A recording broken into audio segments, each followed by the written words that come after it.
Title of the book The Shadowy Third, and Other Stories. Title of the story is The Difference. Author Ellen Anderson Gholson Glasgow. Date of first publication 1899. About the author, Ellen Anderson Gholson Glasgow, born on April 22, 1873 and died on November 21, 1945, was an American novelist who won the Pulitzer Prize for the novel in 1942 for her novel In This Our Life. She published 20 novels, as well as short stories, to critical acclaim. A lifelong Virginian, Glasgow portrayed the changing world of the contemporary South in a realistic manner, differing from the idealistic escapism that characterized Southern literature after Reconstruction. Overview of the story. Margaret Fleming, the protagonist in Glasgow's 1923 short story The Difference, is one of those women in the process of undergoing a life-altering transformation as she comes to realize that her lifelong subordination to her husband has brought her, not happiness, but a life built upon deceit and unappreciated self-sacrifice. As the story opens, Margaret Fleming is beginning to feel the end of the world as she knows it. She has just discovered, via letter, that her husband George has been having an affair with a woman named Rose Morrison. After her initial fear at losing her husband, Margaret decides to sacrifice her own happiness to George's. She visits Rose too. This book is in the public domain in United States of America. This audiobook is recorded, published and brought to you by BTC. Radio audiobook and ASMR. The Difference by Ellen Glasgow from the book The Shadowy Third, and Other Stories. Outside, in the autumn rain, the leaves were falling. For 20 years, every autumn since her marriage, Margaret Fleming had watched the leaves from this window, and always it had seemed to her that they were a part of her life which she held precious. As they fell, she had known that they carried away something she could never recover. Youth, beauty, pleasure, or only memories that she wanted to keep. Something gracious, desirable and fleeting, but never until this afternoon had she felt that the wind was sweeping away the illusion of happiness by which she lived. Beyond the panes, against which the rain was beating in grey sheets, she looked out on the naked outlines of the city, bleak houses, drenched grass in squares, and boughs of trees where a few brown or yellow leaves were clinging. On the hearthrug the letter lay where it had fallen a few minutes, or was it a few hours ago? The flames from the wood fire cast a glow on the white pages, and she imagined that the ugly words leapt out to sting her like scorpions as she moved by them. Not for worlds, she told herself, would she stoop and touch them again. Yet what need had she to touch them when each slanting black line was etched in her memory with acid? Never, though she lived 100 years, could she forget the way the letters fell on the white paper. Once, twice, 3 times, she walked from window to door and back again from door to window. The wood fire burned cheerfully with a whispering sound. As the lights and shadows stirred over the familiar objects she had once loved, her gaze followed them hungrily. She had called this upstairs library George's room, and she realized now that every piece of furniture, every book it contained, had been chosen to please him. He liked the golden brown of the walls, the warm colors in the Persian rugs, the soft depth of the cushioned chairs. He liked, too, the flamboyant red lilies beneath the little Chippendale mirror. After 20 years of happiness, of comradeship, of mutual dependence, after all that marriage could mean to 2 equal spirits, was there nothing left except ashes? Could 20 years of happiness be destroyed in an afternoon, in an hour? Stopping abruptly, with a jerk which ran like a spasm through her slender figure, she gazed with heart-searching eyes over the red lilies, into the mirror. The grave beauty of her face, a beauty less of flesh than of spirit, floated there in the shadows like a flower in a pond. I am younger than he is by a year, she thought, and yet he can begin over again to love, while a new love for me would be desecration. There was the sound of his step on the stair. An instant later his hand fell on the door, and he entered the room. Stooping swiftly, she picked up the letter from the rug and hid it in her bosom. Then turning toward him, she received his kiss with a smile. "I didn't wait lunch for you," she said. "I got it at the club." After kissing her cheek, he moved to the fire and stood warming his hands. "Beastly day. No chance of golf. So I've arranged to see that man from Washington. You won't get out, I suppose?" She shook her head. "No, I shan't get out." Did he know, she wondered, that this woman had written to her? Did he suspect that the letter lay now in her bosom? He had brought the smell of rain, the taste of dampness, with him into the room, and this air of the outer world enveloped him while he stood there, genial, robust, superbly vital, clothed in his sanguine temperament as in the healthy red and white of his flesh. Still boyish at 45, he had that look of perennial innocence which some men carry untarnished through the most enlightening experiences. Even his moustache and his sharply jutting chin could not disguise the softness that hovered always about his mouth, where she noticed now, with her piercing scrutiny, the muscles were growing lax. Strange that she had never seen this until she discovered that George loved another woman. The thought dashed into her mind that she knew him in reality no better than if she had lived with a stranger for 20 years. Yet, until a few hours ago, she would have said, had anyone asked her, that their marriage was as perfect as any mating between a man and a woman could be in this imperfect world. "You're wise. The wind's still in the east, and there is no chance, I'm afraid, of a change." He hesitated an instant, stared approvingly at the red lilies, and remarked abruptly, "Nice color. You always liked red." Her mouth lost its softness, and I was pale even as a girl. His genial gaze swept her face. "Oh, well, there's red and red, you know. Some cheeks look best pale." Without replying to his words, she sat looking up at him while her thoughts, escaping her control, flew from the warm room out into the rough autumn weather. It was as if she felt the beating of the rain in her soul, as if she were torn from her security and whirled downward and onward in the violence of the storm. On the surface of her life nothing had changed.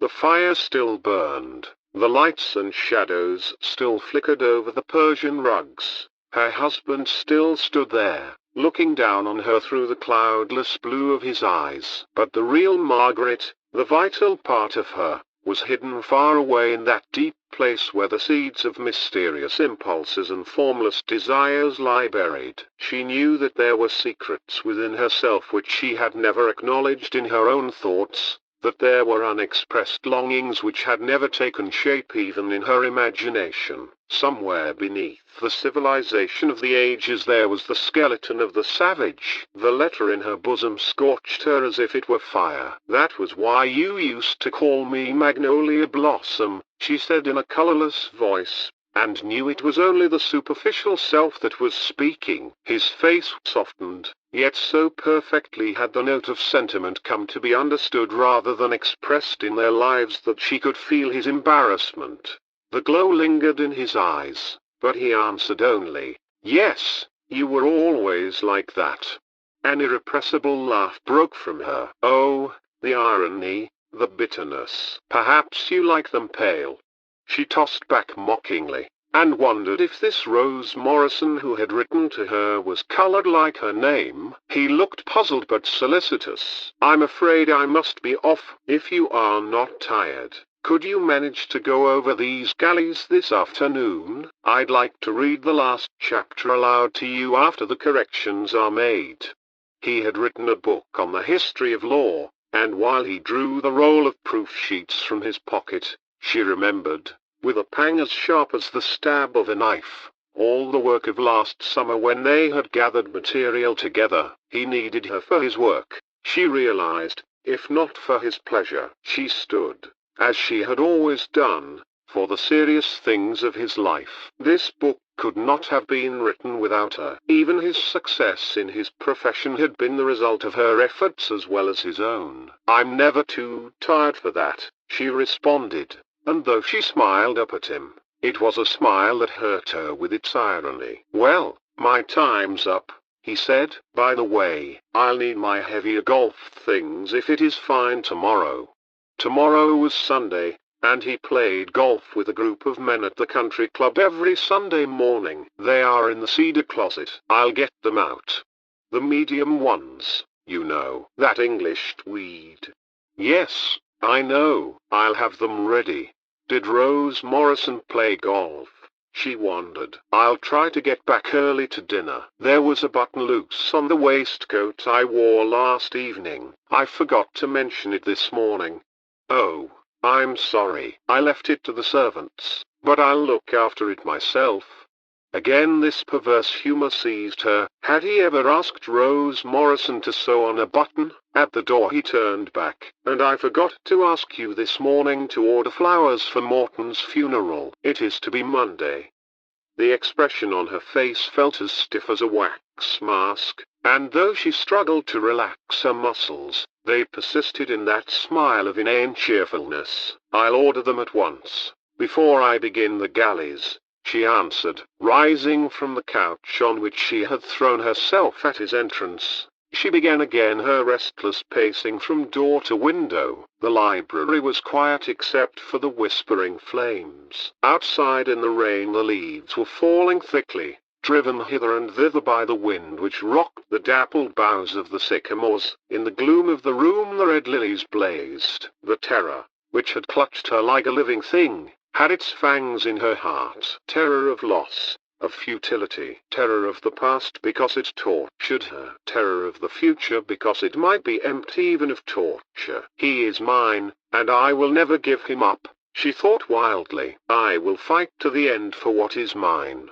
There was a sound at the door and Winters, the butler, entered. "Mrs. Chambers, madam, she was quite sure you would be at home." "Yes, I am at home."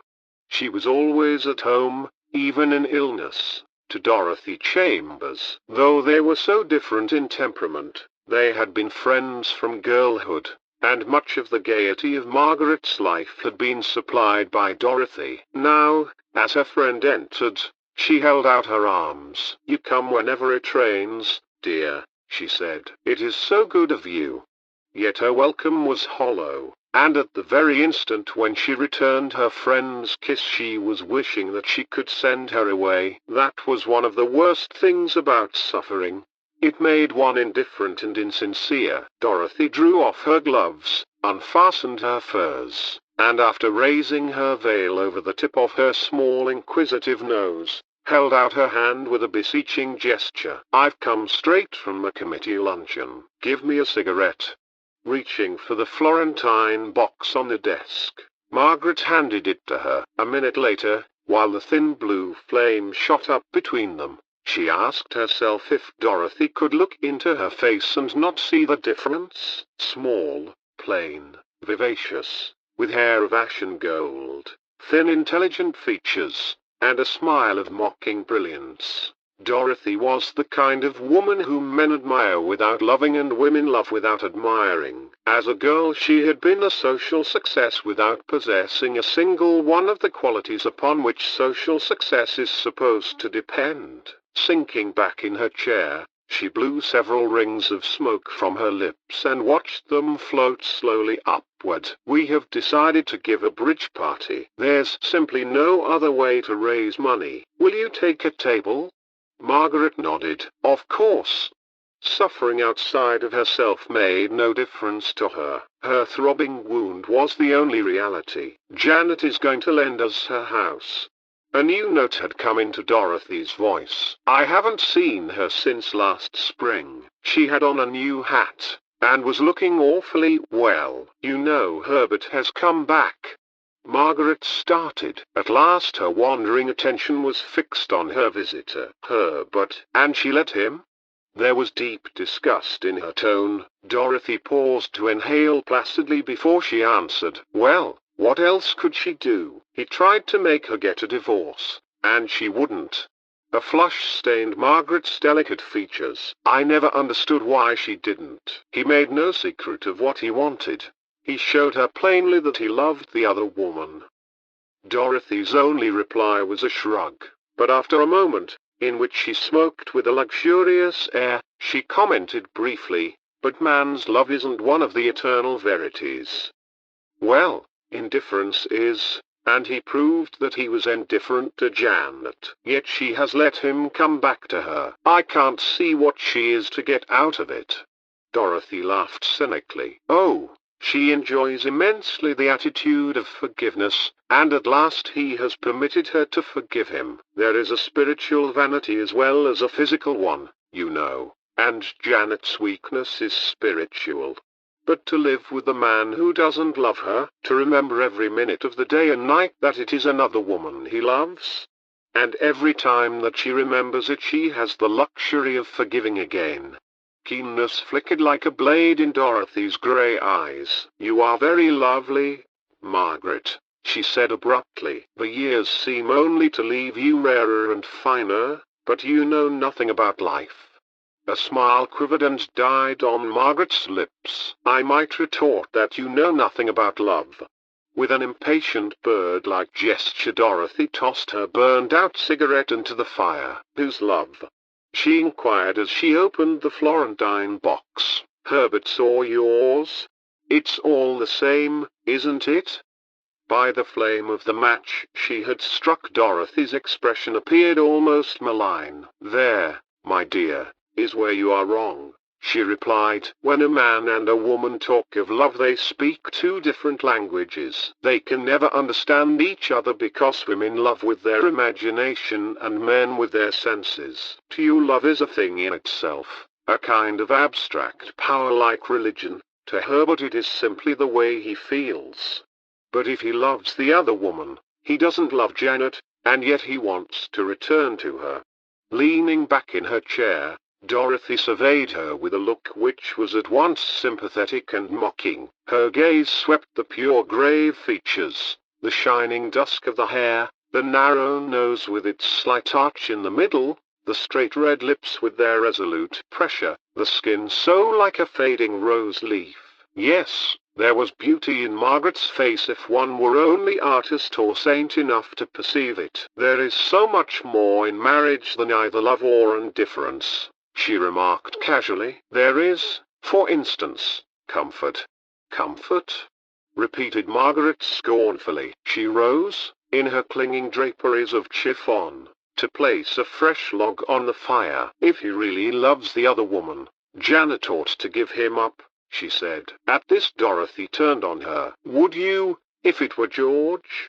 she demanded. For an instant, while she stood there in front of the fire, it seemed to Margaret that the room whirled before her gaze like the changing colors in a kaleidoscope. Then a great cloud fell over the brightness, and out of this cloud there emerged only the blaze of the red lilies. A pain struck her in the breast, and she remembered the letter she had hidden there. "Yes," she answered presently, "I should do it if it were George." A minute afterward she became conscious that while she spoke, a miracle occurred within her soul. The tumult of sorrow, of anger, of bitterness, of despair, was drifting farther and farther away. Even the terror, which was worse than any tumult, had vanished. In that instant of renunciation she had reached some spiritual haven. What she had found, she understood presently, was the knowledge that there is no support so strong as the strength that enables one to stand alone. "I should do it if it were George," she said again, very slowly. "Well, I think you would be very foolish." Dorothy had risen and was lowering her veil. "For when George ceases to be desirable for sentimental reasons, he will still have his value as a good provider." Her mocking laugh grated on Margaret's ears. "Now, I must run away. I only looked in for an instant. I've a tea on hand, and I must go home and dress." When she had gone, Margaret stood for a minute, thinking deeply. For a minute only.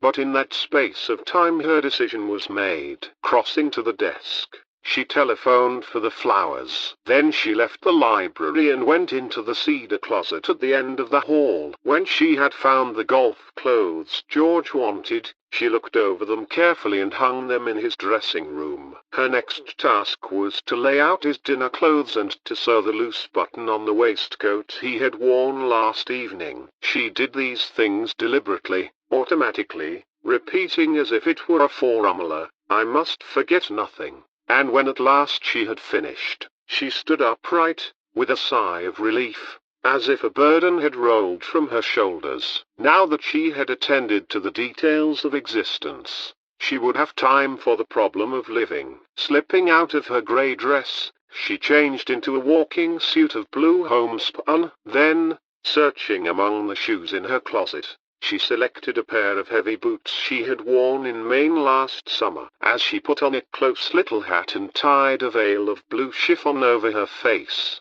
she reflected, with bitter mirth, that only in novels could one hide one's identity behind a veil. In the hall downstairs she met Winters, who stared at her discreetly but disapprovingly. "Shall I order the car, madam?"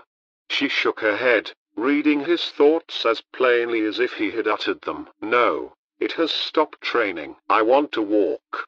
The door closed sharply on her life of happiness, and she passed out into the rain-soaked world where the mist caught her like damp smoke. So this was what it meant to be deserted, to be alone on the earth. The smell of rain, the smell that George had brought with him into the warm room upstairs, oppressed her as if it were the odor of melancholy. As the chill pierced her coat, she drew her furs closely about her neck, and walked briskly in the direction of the streetcar. The address on the letter she carried was burned into her memory not in numbers, but in the thought that it was a villa George owned in an unfashionable suburb named Locust Park. Though she had never been there, she knew that, with the uncertain trolley service she must expect, it would take at least 2 hours to make the trip and return, half an hour for Rose Morrison, and even then it would be night, and Winters at least would be anxious,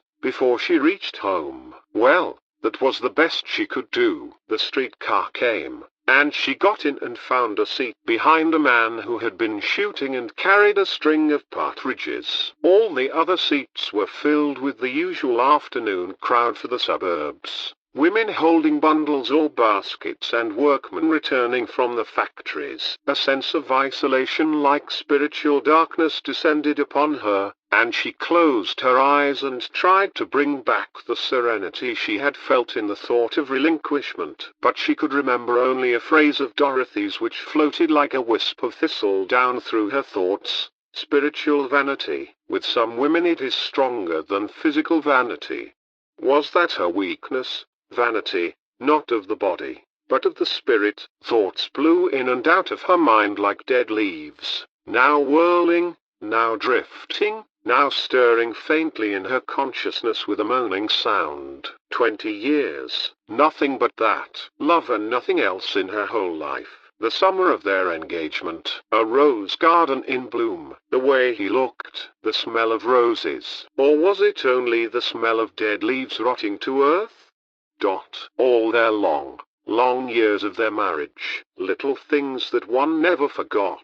The way he laughed, the way he smiled, the look of his hair when it was damp on his forehead, the smell of cigars in his clothes, the 3 lumps of sugar in his coffee, the sleepy look in his face when he stood ready to put out the lights while she went up the stairs. Oh, the little things that tore at one's heart. The streetcar stopped with a jerk, and she got out and walked through the drenched grass in the direction one of the women had pointed out to her. The Laurels, that low yellow house at the end of this lane, farther on where the piles of dead leaves are. You can't see the house now, the lane turns, but it's just a stone's throw farther on.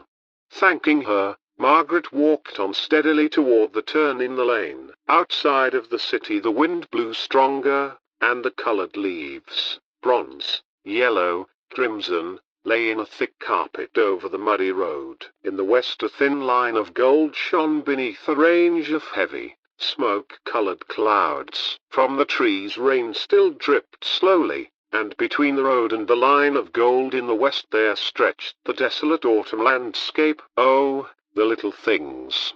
Her heart cried in despair, the little things that make happiness. Entering the sagging gate of the laurels, she passed among mounds of sodden leaves which reminded her of graves, and followed the neglected walk between rows of leafless shrubs which must have looked gay in summer. The house was one of many cheap suburban villas. George had bought it, she remembered, at an auction, and she surmised that, until this newest tenant came, it must have stood long unoccupied. The whole place wore, she reflected as she rang the loosened bell, a furtive and insecure appearance. After the third ring the door was hurriedly opened by a dishevelled maid, who replied that her mistress was not at home. "Then I shall wait," said Margaret firmly. "Tell your mistress, when she comes in, that Mrs. Fleming is waiting to see her." With a step as resolute as her words, she entered the house and crossed the hall to the living room where a bright coal fire was burning. The room was empty, but a canary in a gilded cage at the window broke into song as she entered. On a table stood a tray containing the remains of tea, and beside it there was a half-burned cigarette in a bronze Turkish bowl. A book, she saw instantly that it was a volume of the newest plays, lay face downward beneath a pair of eyeglasses, and a rug, which had fallen from the couch, was in a crumpled pile on the floor. "So she isn't out," Margaret reflected, and turning at a sound, she confronted Rose Morrison. For an instant it seemed to the older woman that beauty like a lamp blinded her eyes. Then, as the cloud passed, she realized that it was only a blaze, that it was the loveliness of dead leaves when they are burning. "So you came?" said Rose Morrison, while she gazed at her with the clear and competent eyes of youth. Her voice, though it was low and clear, had no softness. It rang like a bell. Yes, she had youth. She had her flamboyant loveliness, but stronger than youth and loveliness, it seemed to Margaret, surveying her over the reserves and discriminations of the centuries, was the security of one who had never doubted her own judgment. Her power lay where power usually lies, in an infallible self-esteem. "I came to talk it over with you," began Margaret quietly, and though she tried to make her voice insolent, the deep instinct of good manners was greater than her effort. "You tell me that my husband loves you." The glow, the flame, in Rose Morrison's face made Margaret think again of leaves burning.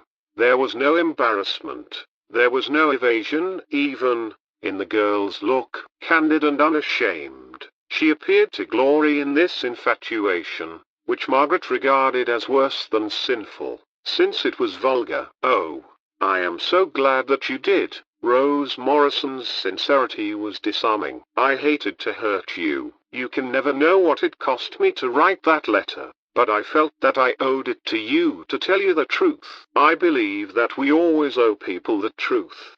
"And did George feel this way also?" "George?" The flame mounted until it enveloped her. "Oh, he doesn't know. I tried to spare him. He would rather do anything than hurt you. And I thought it would be so much better if we could talk it over and find a solution just between ourselves. I knew if you cared for George, you would feel as I do about sparing him." About sparing him, as if she had done anything for the last 20 years, Margaret reflected, except think out new and different ways of sparing George. "I don't know," she answered, as she sat down in obedience to the other's persuasive gesture. "I shall have to think a minute. You see, this has been, well, rather sudden." I know." The girl looked as if she did. "May I give you a cup of tea? You must be chilled." "No, thank you. I am quite comfortable." "Not even a cigarette?" "Oh, I wonder what you Victorian women did for a solace when you weren't allowed even a cigarette." "You Victorian women." In spite of her tragic mood, A smile hovered on Margaret's lips. So that was how this girl classified her. Yet Rose Morrison had fallen in love with a Victorian man. Then I may? Said the younger woman with her full-throated laugh. From her bright red hair, which was brushed straight back from her forehead, to her splendid figure, where her hips swung free like a boy's, she was a picture of barbaric beauty. There was a glittering hardness about her, as if she had been washed in some indestructible glaze, but it was the glaze of youth, not of experience. She reminded Margaret of a gilded statue she had seen once in a museum, and the girl's eyes, like the eyes of the statue, were gleaming, remote and impassive, eyes that had never looked on reality. The dress she wore was made of some strange art cloth, dyed in brilliant hues, fashioned like a kimono, and girdled at the hips with what Margaret mistook for a queer piece of rope. Nothing, not even her crude and confident youth, revealed Rose Morrison to her visitor so completely as this end of rope. "You are an artist?" she asked, for she was sure of her ground. Only an artist, she decided, could be at once so arrogant with destiny and so ignorant of life. "How did you know? Has George spoken of me?" Margaret shook her head. "Oh, I knew without anyone's telling me. I have a studio in Greenwich Village, but George and I met last summer at Ogunquit. I go there every summer to paint." "I didn't know." How easily, how possessively, this other woman spoke her husband's name. It began at once. To Margaret, with her inherited delicacy and reticence, there was something repellent in this barbaric simplicity of emotion. "But you must have known that he was married," she observed coldly. "Yes, I knew, but I could see, of course, that you did not understand him. And you think that you do? If it were not tragic, how amusing it would be to think of her simple George as a problem. Oh, I realize that it appears very sudden to you, but in the emotions time counts for so little. Just living with a person for 20 years doesn't enable one to understand him, do you think?" "I suppose not. But do you really imagine," she asked in what struck her as a singularly impersonal tone for so intimate a question, "that George is complex?"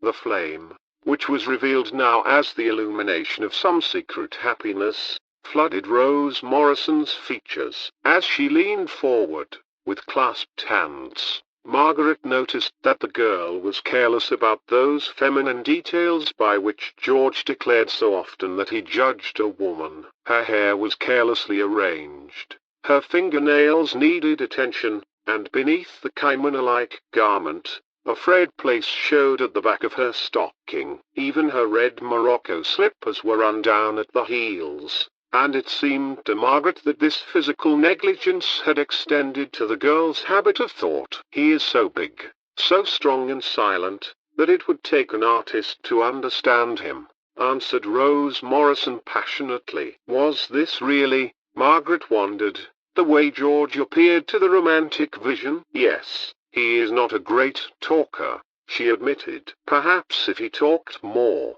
you might find him less difficult." Then before the other could reply, she inquired sharply, "Did George tell you that he was misunderstood? How you misjudge him." The girl had flown to his defense, and though Margaret had been, as she would have said, a devoted wife, she felt that all this vehemence was wasted. After all, George, with his easy, prosaic temperament, was only made uncomfortable by vehemence. "He never speaks of you except in the most beautiful way." Rose Morrison was insisting. "He realizes perfectly what you have been to him, and he would rather suffer in silence all his life than make you unhappy." Then what is all this about? Though she felt that it was unfair, Margaret could not help putting the question. Actually there were tears in Rose Morrison's eyes. "I could not bear to see his life ruined," she answered. "I hated to write to you, but how else could I make you realize that you were standing in the way of his happiness? If it were just myself, I could have borne it in silence. I would never have hurt you just for my own sake, but The subterfuge, the dishonesty, is spoiling his life. He does not say so. But, oh, I see it every day because I love him. As she bent over, the firelight caught her hair, and it blazed out triumphantly like the red lilies in Margaret's library. "What is it that you want me to do?" asked Margaret in her dispassionate voice. "I felt that we owed you the truth," responded the girl, "and I hoped that you would take what I wrote you in the right spirit. You are sure that my husband loves you? Shall I show you his letters?" The girl smiled as she answered, and her full red lips reminded Margaret suddenly of raw flesh. Was raw flesh, after all, what men wanted? No. The single word was spoken indignantly. "I thought perhaps they would make you see what it means," explained Rose Morrison simply. "Oh, I wish I could do this without causing you pain. Pain doesn't matter. I can stand pain." "Well, I'm glad you aren't resentful. After all, why should we be enemies? George's happiness means more than anything else to us both. And you are sure you know best what is for George's happiness?" "I know that subterfuge and lies and dishonesty cannot bring happiness." Rose Morrison flung out her arms with a superb gesture. "Oh, I realize that it is a big thing, a great thing, I am asking of you. But in your place, if I stood in his way, I should so gladly sacrifice myself for his sake. I should give him his freedom. I should acknowledge his right to happiness, to self-development." A bitter laugh broke from Margaret's lips. What a jumble of sounds these catchwords of the new freedom made. What was this self-development which could develop only through the sacrifice of others? How would these immature theories survive the compromises and concessions and adjustments which made marriage permanent? "I cannot feel that our marriage has interfered with his development," she rejoined presently. "You may be right," Rose Morrison conceded the point. "But today he needs new inspiration, new opportunities. He needs the companionship of a modern mind." "Yes, he has kept young at my cost," thought the older woman. "I have helped by 1,000 little sacrifices, by 1,000 little cares and worries, to preserve this unnatural youth which is destroying me. I have taken over the burden of details in order that he might be free for the larger interests of life. If he is young today, it is at the cost of my youth."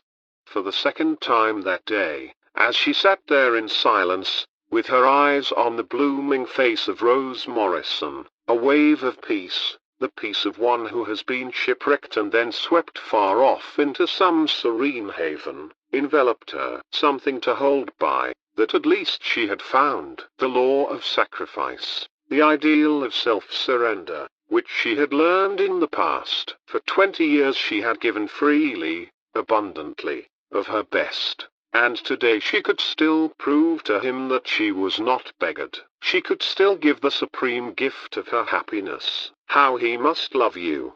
she exclaimed. "How he must love you to have hurt me so much for your sake! Nothing but a great love could make him so cruel." "He does love me," answered Rose Morrison, and her voice was like the song of a bird. "He must." Margaret's eyes were burning, but no tears came. Her lips felt cracked with the effort she made to keep them from trembling. "I think if he had done this thing with any other motive than a great love, I should hate him until I died." Then she rose and held out her hand. "I shall not stand in your way," she added. Joy flashed into the girl's eyes. "You are very noble," she answered. "I am sorry if I have hurt you. I am sorry, too, that I called you old-fashioned." Margaret laughed. "Oh, I am old-fashioned. I am so old-fashioned that I should have died rather than ruin the happiness of another woman."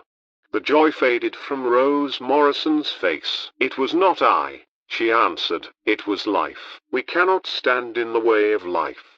Life today, God yesterday. What does it matter? It is a generation that has grasped everything except personal responsibility. Oh, if one could only keep the humor." A thought struck her, and she asked abruptly, "When your turn comes, If it ever does, will you give way as I do? That will be understood. We shall not hold each other back. But you are young, you will tire first, then he must give way. Why, in 20 years George would be 65 and Rose Morrison still a young woman, calm, resolute, uncompromising. Rose Morrison held open the door. Whatever happens, he would never wish to hold me back. Then Margaret passed out. The door closed behind her, and she stood breathing deep draughts of the chill, invigorating air. Well, that was over. The lawn, with its grave-like mounds of leaves, looked as mournful as a cemetery. Beyond the bare shrubs the road glimmered.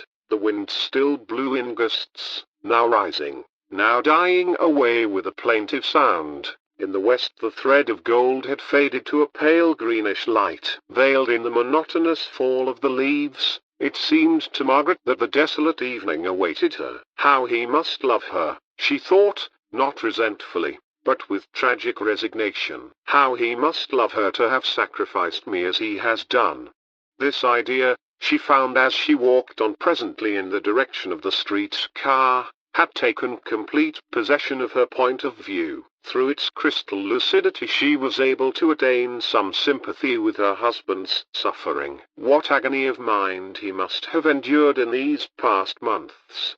These months when they had worked so quietly side by side on his book. What days of gnawing remorse. What nights of devastating anguish. How this new love must have rent his heart asunder before he could stoop to the baseness of such a betrayal. Tears, which had not come for her own pain, stung her eyelids. She knew that he must have fought it hour by hour, day by day, night by night, conventional as he was.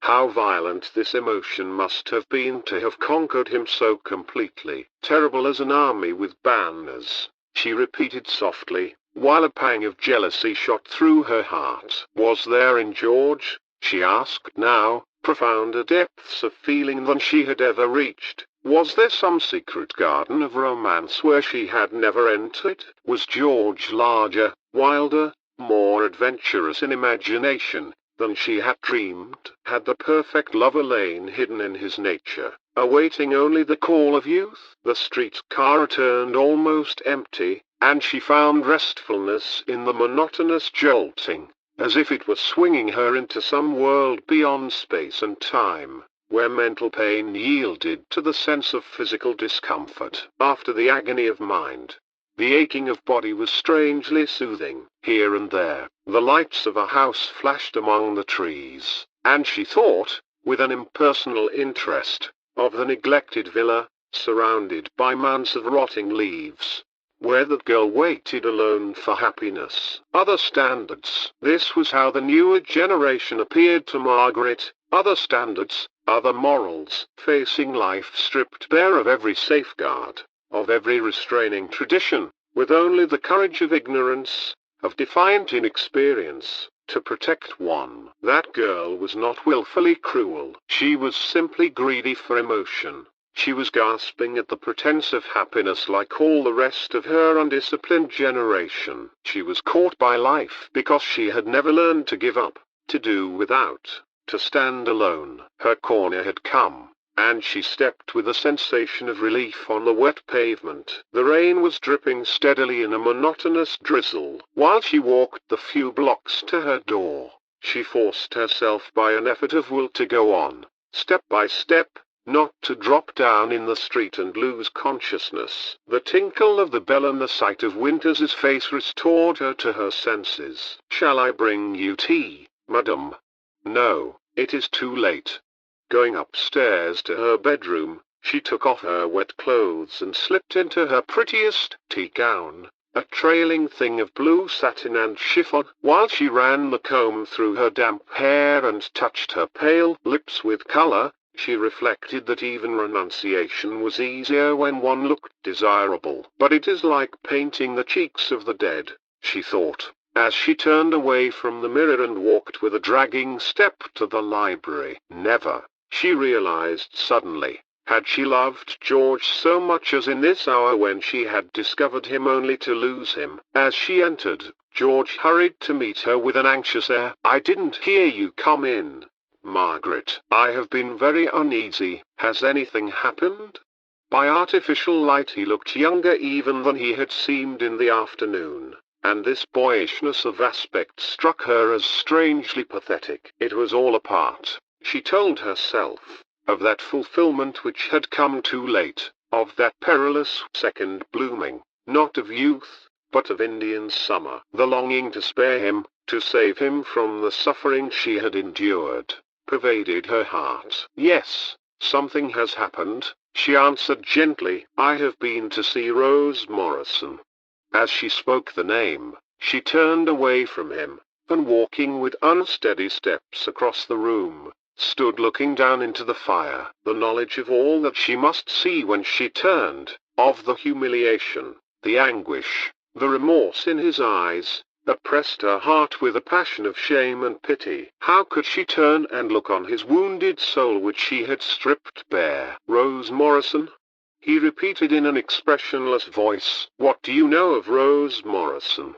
At his question she turned quickly, and faced not anguish, not humiliation, but emptiness. There was nothing in his look except the blankness of complete surprise. For an instant the shock made her dizzy, and in the midst of the dizziness there flashed through her mind the memory of an evening in her childhood, when she had run bravely into a dark room where they told her an ogre was hiding, and had found that it was empty. "She wrote to me."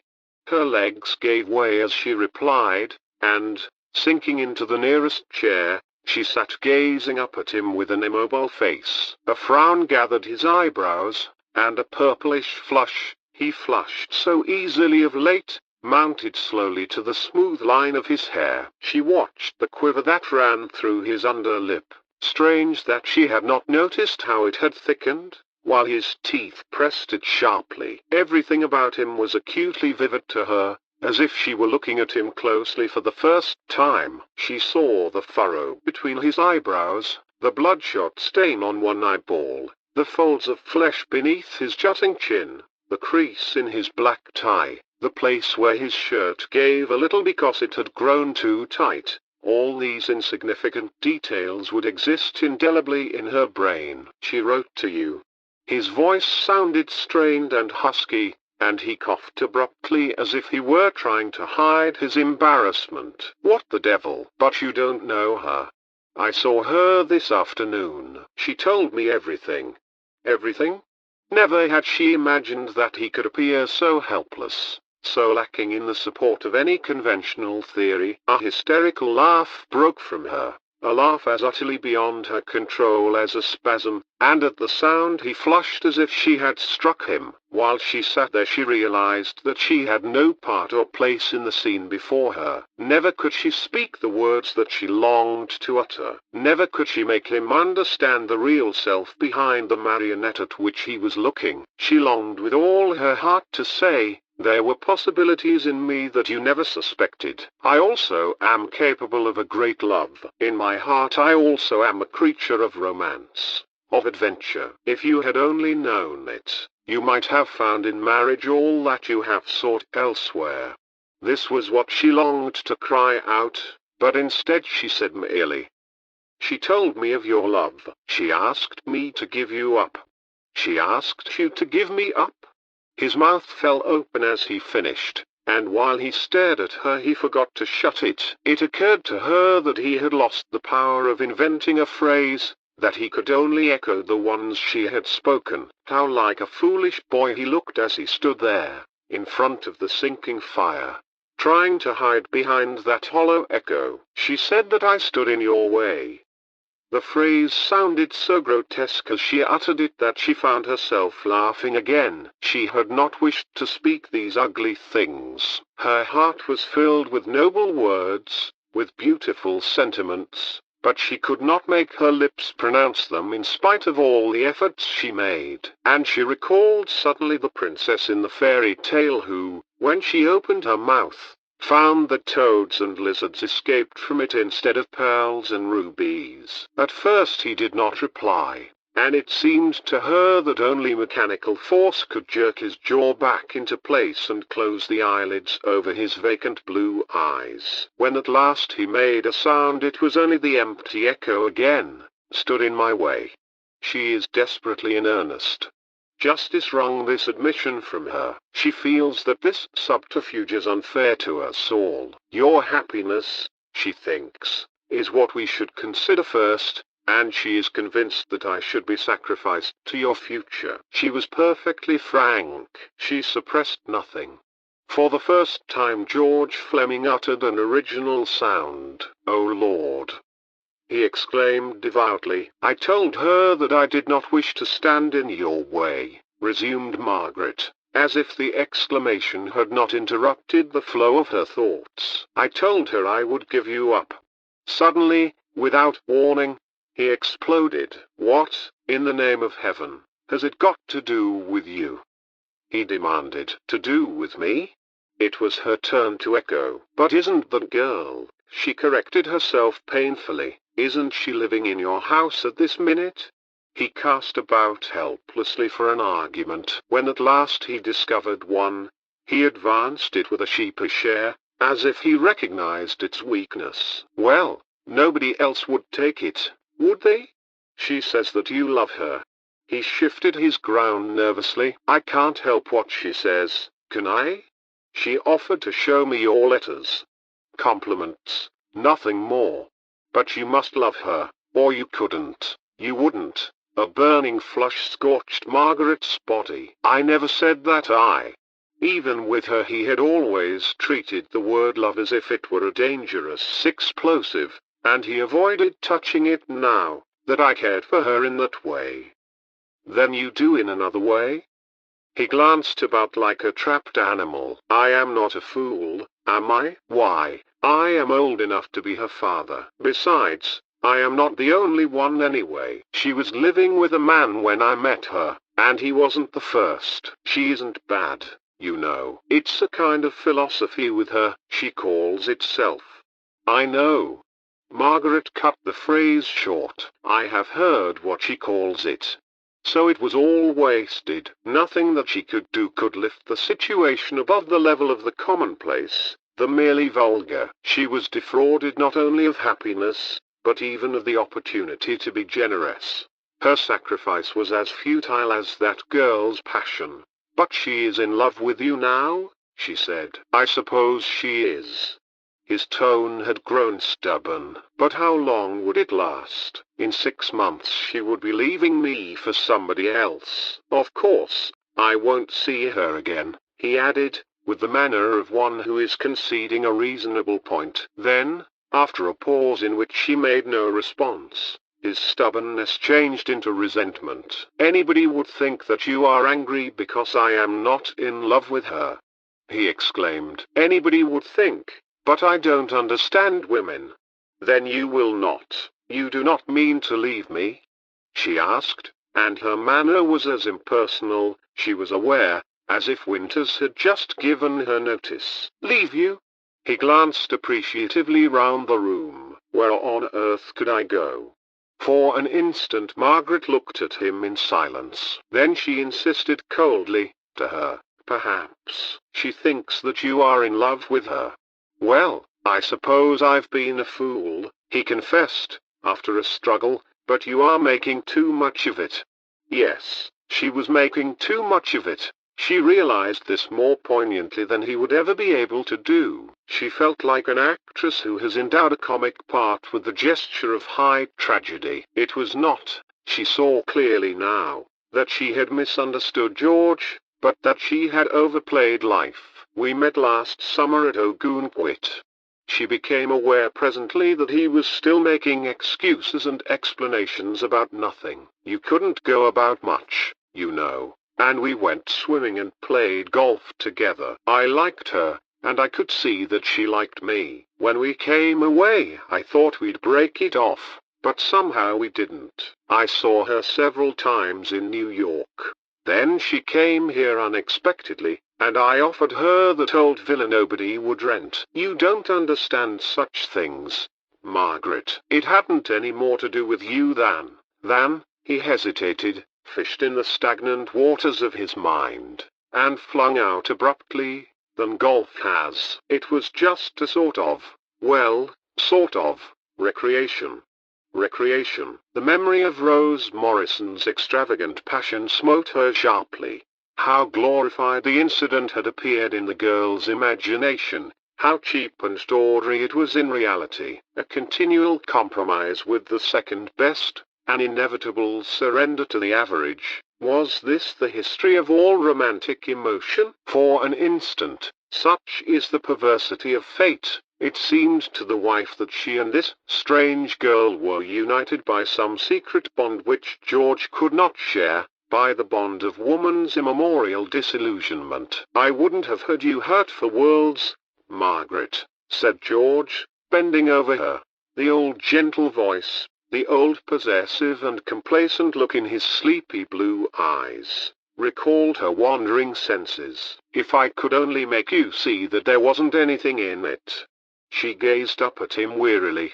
The excitement of discovery, the exaltation, the anguish, had ebbed away, leaving only grey emptiness. She had lost more than love, more than happiness, for she had lost her belief in life. "If there had been anything in it, I might be able to understand," she replied. He surveyed her with gloomy severity. "Hang it all, you act as if you wanted me to be in love with her."